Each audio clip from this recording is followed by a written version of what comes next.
Sheng? Xayrli kun, janoblar. Mashg'ulotlar tugagan bo'lsa, marhamat qilib uyimni bo'shatib qo'ysangiz. Uying.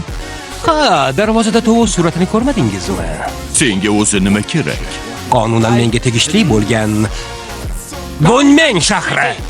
Gunmenga jang san'ati ustalari kengashi hukmronlik qiladi va biz uni himoya qilamiz. Qat'iyatingiz meni quvontirdi. Yo'qsa buni bekorga olib kelibman deb afsuslanardim. Ustida nima bor, Sheng? Ko'rmoqchimisiz? Bu sovg'a. Menga quvonch olib keladi. Sizni esa yer bilan bitta qiladi. U sizni parcha-parcha qilib yuboradi. Mazza qilaman-da.